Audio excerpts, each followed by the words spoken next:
Տիկին Մանասյան, իսկ խնդրեմ անդրադառնանք նաև Մերձավանի դպրոցի ուսուցչու հետ տեղի ունեցածը, թեև տեսանք արդեն տնօրենի նկատմամբ համապատասխան որոշում կայացվել է, եւ միայն այդ դպրոցը չի, այլ տեղերում նույնպես ուսուցիչները թիրախավորված են, ինչպես կանգնեցնել այս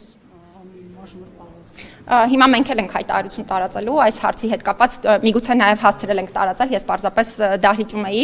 չեմ հասցրել հետևել։ Գաղափարը հետևյալն է, ինձ համար միանշանակ սա անթույլատրելի է եւ շատ ճիշտ նշեցիք, սա մի դեպք է, որը հանրային հնչեղություն ստացավ, բայց մենք պարբերաբար դիմում բողոքներ ենք ստանում նաև այլ դեպքերի եւ այլ իրավիճակների հետ կապված, որոնք միանշանակ մեզ համար անթույլատրելի են։ Մասնավորապես ուսուցիչների արժանապատվությունը բնականաբար պետք է հարգված լինի նաև մասնագիտական արժանապատվությունը եւ ոչ միայն իրենց պարզապես քանի որ դեպքերը այս հարցին են վերաբերում դրա համար եմ հենց ուսուցիչների մասին խոսում, բայց նաև մենք պետք է կարողանանք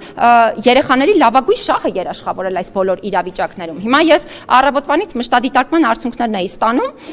ինչպես են օրինակ երեխայի մասնակցությամբ տեսանյութ տարածում տարբեր սոցիալական հարթակներում, եթե չեմ սխալվում նաև զանգվածային լրատվության միջոցներում, եւ օրինակ երեխան անկախ նրանից թե ինքը ինչ է ասում եւ ինչպիսի վարքագիծ է դրսևորում, անընդհատ թիրախավորվում է։ Եվ սա կարծում եմ մեր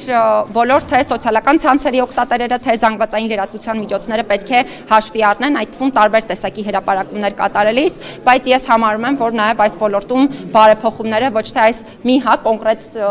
դեպքով պիտի լինեն կամ կոնկրետ դեպքի հասցեավորմամբ, այլ միանշանակ պետք է ամբողջական համակարգային բարեփոխումների գնանք այս բոլոր հարցերի։